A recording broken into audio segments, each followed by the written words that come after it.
Okay, welcome back. So we're going to go ahead and move forward to the next section of program review, which is Enter the Path. That agenda. I'd like to turn it over to Jessica and Felipe. Thank you. So I first want to start by defining what Enter the Path is all about. So we focus on the second pillar of guided pathways in this program review. And onboarding is the first point of contact with a student to the first week of class. And so that involves outreach. It involves enrollment and scheduling, orientation, registration, everything, counseling, everything that a student goes through in order to get to our classes. And it might seem unusual that we try to connect this to program review, but this is a really important attempt to bridge an important student services part to instructional. And part of it is looking at how we fill our classes, but also how we fill our programs, and understanding how we get the types of students into our programs and how we get students selecting our programs as their majors, or how students decide to take us as electives, or how they come through our programs. And so I'm not sure, Anna, has everyone seen the questions for Enter the Path? I think it would be good for people to see the questions. Okay, let me get them. So continue talking and I'll get them up there. Okay, so some of the questions ask things like, I'll discuss the first question because I think it can be confusing.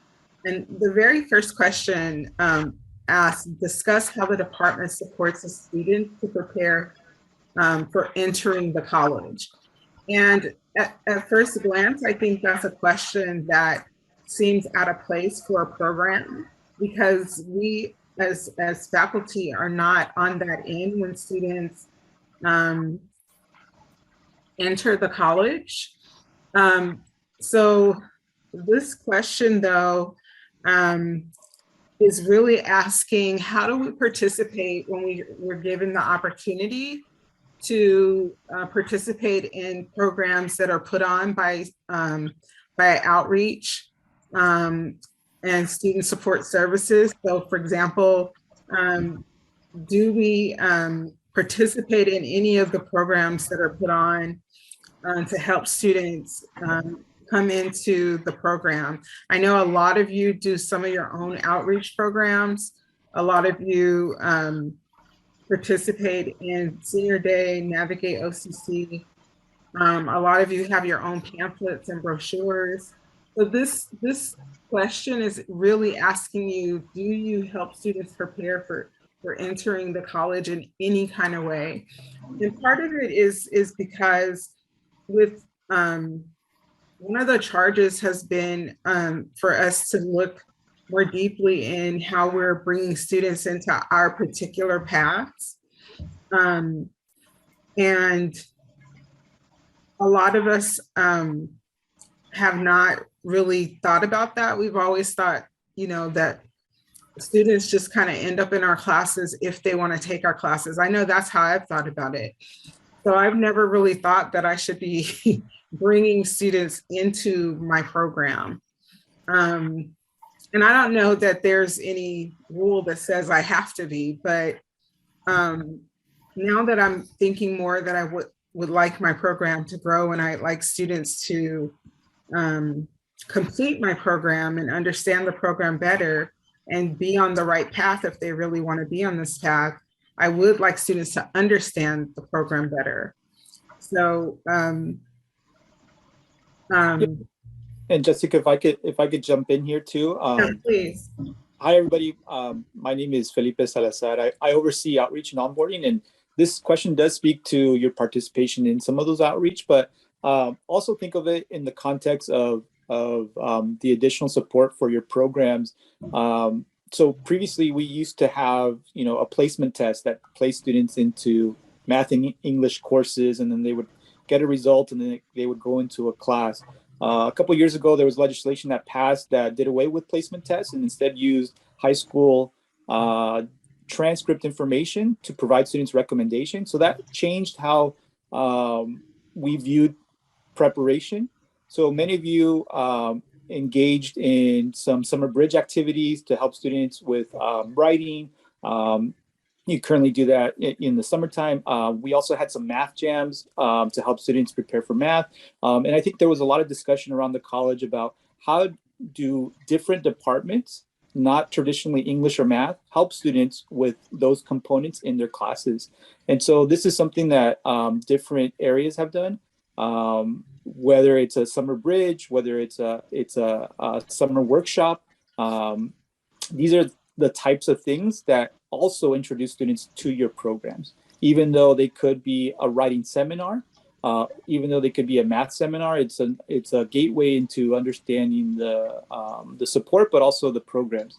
So this question speaks to that process. And then, like Anna mentioned at the beginning, if you haven't done stuff like that, that's okay. I think the important thing is now is a great time to have these discussions on how we could integrate more closely or align more closely with our outreach services, but also our onboarding services. So being part of a summer bridge, providing summer workshops, holding open houses. I know the English department did something like this with an orientation, so that students got to meet faculty members and learn about the project. So these are some of the things that we can be discussing, and our outreach team is here to support you. So it doesn't have to be like you're out there in the wilderness trying to plan something. My team is here to help plan, help put on, and be that voice to the students, so that we can get them to these events. One of the other big questions is, You want me to move this up? I'm sorry? You can see the questions on the screen, right? Yeah. Do you want me to move to the next one? Yeah, the one that asks about additional support for college level coursework. So here you go. Describe the department's approach to supporting students who may need additional support for college level work. Yeah, earlier you heard Kelly talk about us being an open access institution.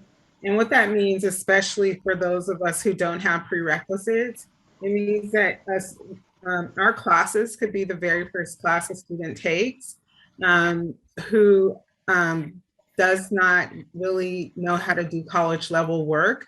And so while this question may seem to read like, how do we help students who are not doing that well in our classes? That's not really what this question is asking. All of our instructors support students who seek support or need help. Like they come to our office hours and we help them. But this question actually looks at the broader aspect of being an open access institution and encountering students who are able to take your courses, but may not be able to access the coursework with additional support due to reduced skills in reading, comprehension, writing, computation, or other needed skills that can't be attained during the semester. So I'm literally talking about students who've taken Intro to Sociology because they can, and I have no prereqs, and they're like illiterate, meaning they can say words, but they don't understand them. They can read words in the book, but they don't really understand what they're reading.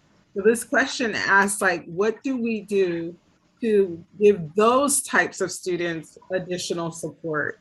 And I sometimes think that we don't necessarily know the difference or know what to do with those types of students, but we have to know we're encountering that because we're an open access institution. And they're not the same as a student who just needs clarity on a research paper guidelines, or a student who just needs to study more. This is a different type of student. And so we've been asked by the chancellor's office to look at what are we doing to help students who are this old kind of framework we used to use as a student who's not college ready, but we've been asked to be student ready. How can we be more student ready and have resources to support those students?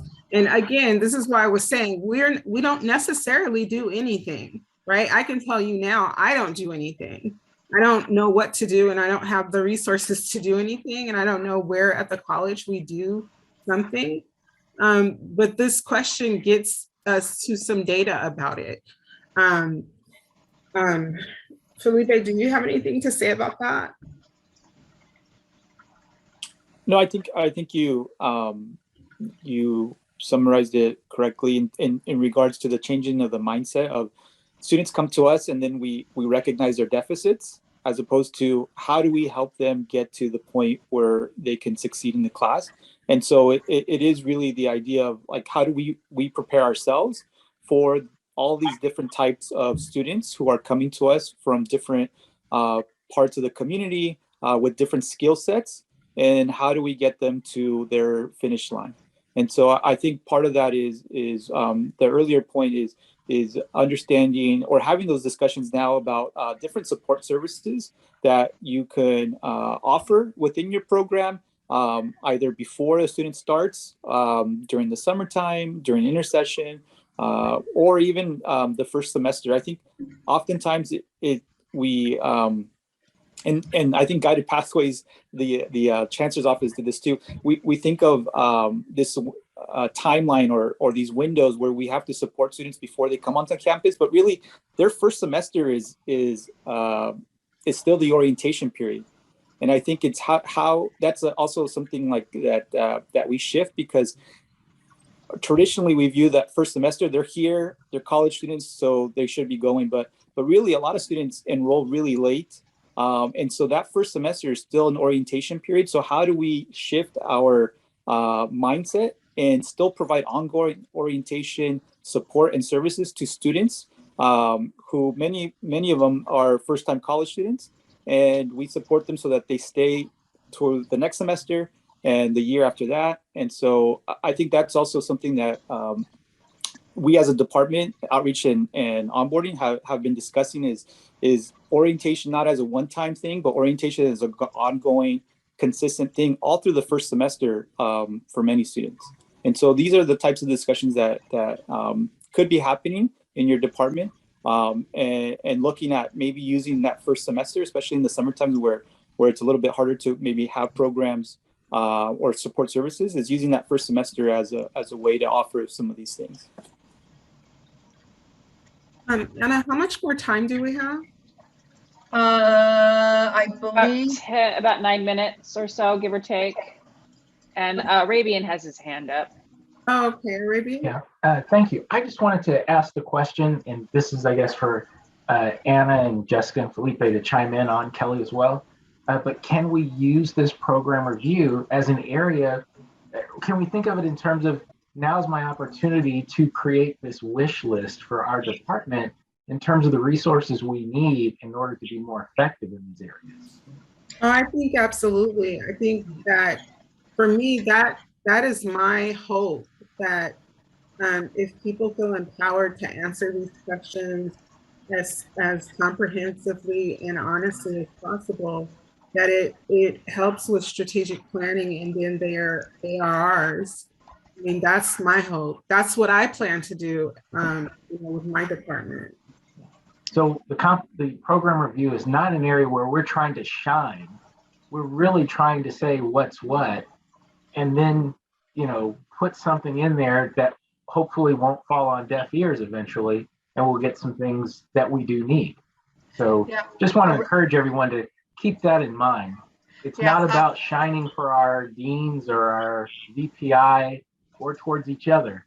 This is just to really communicate with each other in our departments, our divisions, figure out what do we need. Arabian, I think you hit it on the mark. And Jessica, the program review this is at a critical point. First of all, we're coming out of this pandemic, and what will Orange Coast College look like? But there's power in this program review because you as content experts, you as faculty in the classroom know what your students need. And so the college is saying, for your students who need additional support in college level coursework, what can we do? And I really want to encourage you not to worry about the how do I get this done and I don't have the money. Get the concept out there. Get the what you know your students need, because the IE faculty coordinators can aggregate all of this. And if there are themes and ideas that come out across departments and divisions, it gives that idea more power. There's more power collectively than in our little silos. So what you said, I'm such a nerd about all this. I'm getting like little Sherry says, I'm getting goosebumps. But yes, on the money. Chris, you have your hand up. Yeah, so that's actually the point that I'm most unclear with this whole program review. First time program review, so no background coming into it. But it's our my general recollection is we fill out forms for things and they never happen. And so I'm kind of wondering how that process you just described works.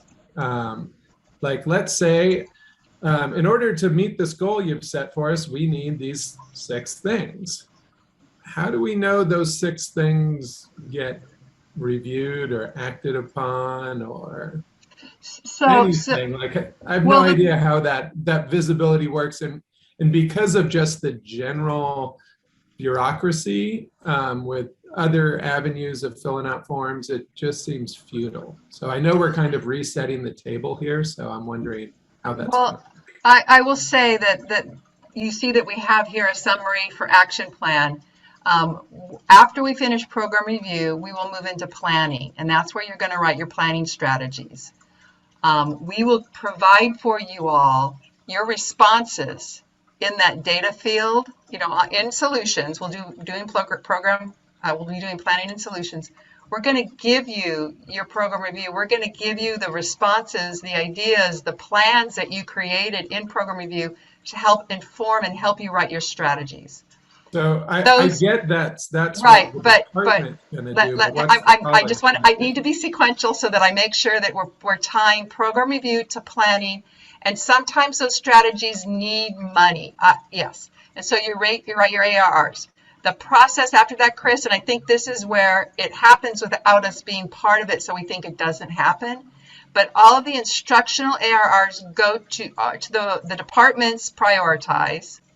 Then the divisions prioritize, and then all of those ARRs go to the IPC, the Instructional Planning Council, and then they prioritize them based on category. So each of the 4 different wings have their wing councils prioritize all of their ARRs. Yes, annual resource requests. Thanks, Bill. And then all of those wing priorities go to the leadership team, and they spend hours looking at all of the prioritizations and the different categories of funding that they have and create the final prioritization. We don't see that piece. I mean, I just, like you say, I fill out my form and send it, and then do I get my money or not? I get that, but I just want to assure you that there is much work that's done by IPC and the leadership team in terms of taking prioritizations given from lower levels, honoring them, to come up with the final funding of resources. Now, I don't know if that answers your question. I think a little bit, yeah. So I'm pretty aware of that, but part of this program revision seems to be adding the guided pathways component or integrating the guided pathways component into it, which is a lot of big asks of faculty that are new. And so I'm wondering, is there corresponding new resources, or are we going to the same old pot that we've been going to? Well, that's something, I don't know, and I'm speaking out of turn. This is, yeah. But I mean, that is something that we could take to the Guided Pathways Committee, task force, in terms of if there are strategies across the campus that support guided pathways, do they have funds to support that? And if it's something that is part of their recommendation, I could see where that might work for them. Again, I am not part of that group. I have no purview over that. And so I'm not trying to say that's what's going to happen. But in terms of new pots of money, I mean, that would be the only one I could think of. And I don't know if somebody on the Guided Pathways team wants to speak to that. Well, I will speak to it. I think that you raise an important point. And I certainly think that if we see across the board that faculty are raising the same issues that correlate with the pillars of guided pathways, and there is guided pathways money to support to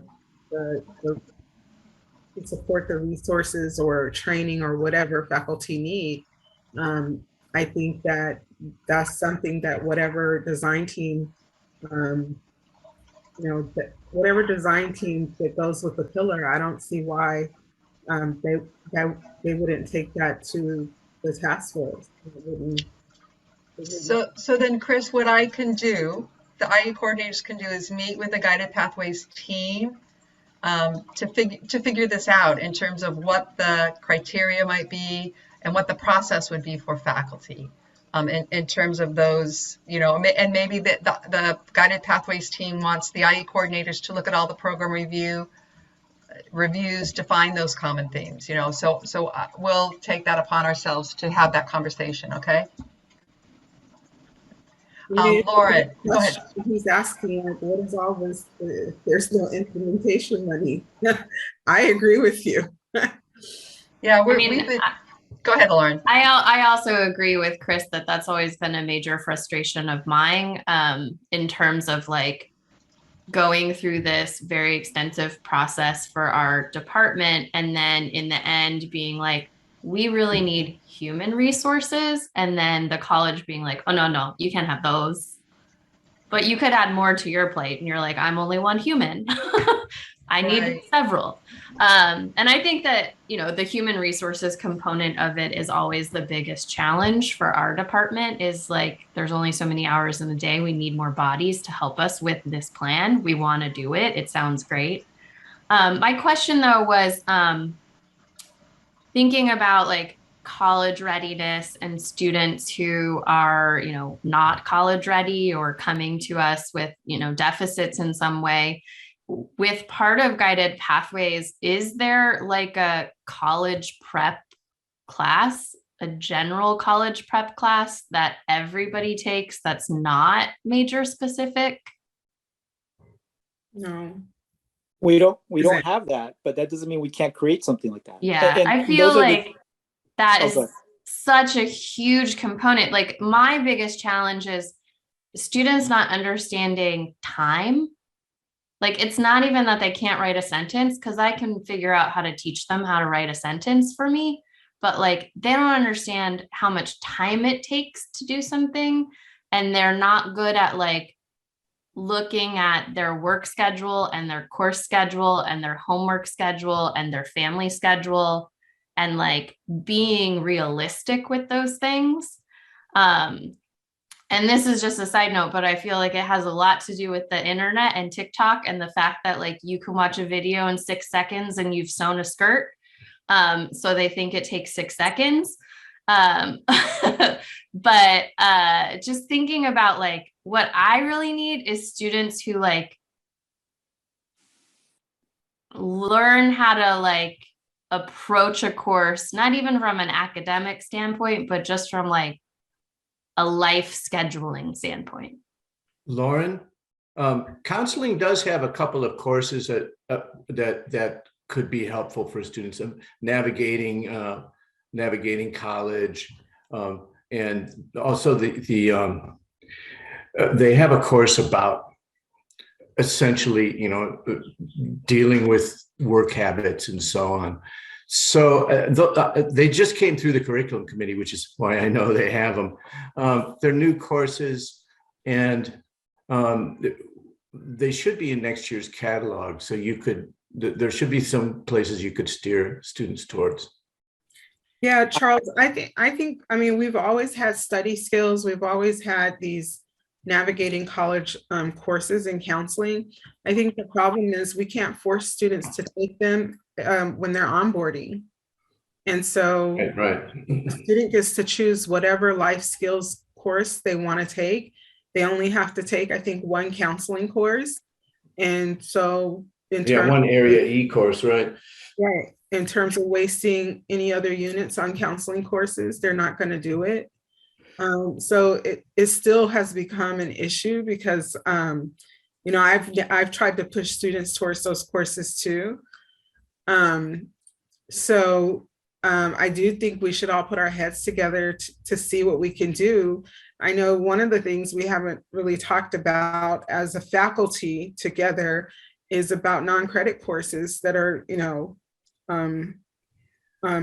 that students can do while they're in our courses. But that's something that we've been talking about in onboarding. Something that doesn't take away from students' units, but something that supports them, something we create in our courses so they know that it's something that we care about, and something that we can give them, you know, maybe, you know, points for in our credit course, but it's not a credit in their non-credit. But I'm just, I think that us just looking at what students go through when they're onboarding and us thinking about that, but also what's been pointed out about like this whole thing sucks when you're trying to implement something and you don't have resources. I think that you can say that in your program review. That and I think, you know, this is a dialogue. We're being called to a summit, you know, at the end of January. And I think something should be said about, you know, coming up with ideas to improve how we instruct, but then never getting the resources to implement that. I think that should be said out loud. I'm one of those people who say things out loud. We don't have a lot of time, so I do want to get to this one question that's about the overall course enrollment trends over time and factors that might influence them. This question looks at the enrollment gaps and disaggregated data by race, ethnicity, and gender. So this is an equity question about enrollment. And I do want to say, Kelly talked about equity, but in a more nuanced way. Equity refers to patterns of groups of students falling behind or falling through the cracks, right? So our jobs are to find out how and why and see how we can close those gaps in our classes, in our programs. And it's so important for us to see that this isn't a blame game. Like, you know, I'm the blame that students are falling through the cracks, or students are the blame. It's as simple as noticing. It's not as simple as noticing that students are absent, or students aren't studying as hard as other students. So, for example, you may notice a group of students have a pattern of not coming to class regularly, or not studying as hard as another group of students. But what equity in action does is it burrows down and asks, why are some students more absent than other students? Or why do some students study more than others? This is where we get answers. And I say that to you because when you look at some students who have, say, more access to resources and maybe don't have to work, maybe have, you know, a library in their own home, maybe have a car, maybe have money for food. Those are all things that can help them have more time to study. But when you look at a student who moved away from another state to come to OCC to play a sport, and they're working 2 jobs, and they don't have extra money for food, and they also play a sport, there's a lot of reasons that student might be absent. So you could get a pattern of a group of students who are absent a lot, and it's not for a frivolous reason. There is actually an equity issue. that's why it's our job to look into why these things happen. So thinking about burrowing down and asking why you see the patterns that you see are so important. And I hope the dashboard really helps you do that. I'm gonna, Felipe, is there anything you want to say about equity? I think we're out of time. No, you summed it up beautifully. Kelly and Anna, I think we ran out of time, but if anybody has questions about the onboarding, we'd be happy to answer them. I'm just so happy that we're trying to bridge student services with instructional. I think it's so important for students. Thank you, Jessica. And I'll just take a few minutes to cover enrollment and scheduling, and then we'll take another little break. But again, I think it's important that we don't get tied down in the if it's possible or not scenario. Dream, I know there's limited funds, but think about what your students need and report it in your program review. Don't worry about the nuts and bolts right now. All right, but we need to know what your students need, and then collectively, I can already see in here, we're having dialogue across departments and divisions about common struggles that we can collectively create solutions for and support each other. So write down what your students need for the onboarding, and then we'll all work together to make it happen. All right. So I have just a couple really quick slides in terms of the enrollment and scheduling questions. So these are pretty standard, but we don't want to approach them on our usual way. I used to get the enrollment question, look at the trends of your enrollment over time, and we can all say, oh, it's down because of COVID. I mean, those answers you can phone in. This is asking us to look at enrollment from a student perspective. And I just even want to throw this out. The number of students that we lose, the data I don't have is who are the students we lose from the first day of class to census? And why are they leaving? Because if it's because I don't have a welcoming classroom where they feel valued, if that's why they're leaving, that's an easy fix. But it's that approach that we're looking at enrollment and scheduling. So with enrollment, of course, we have the usual dashboard. And so again, a lot of data, but look at it. Don't stress about the data, but look at it and, what does it tell me? And again, we have the filters on the far left that you can find your department. You can even filter down by class. But you see we have total enrollment. And what you're looking at now is for the college at large. So you can see as a college from 2017 to 2021, we've lost 18.2% in terms of enrollment. So you can maybe use that as a comparison. That's what I would do in terms of your areas. But we have waitlist information, fill rate, how many sections, FTES, which is the full-time equivalent students.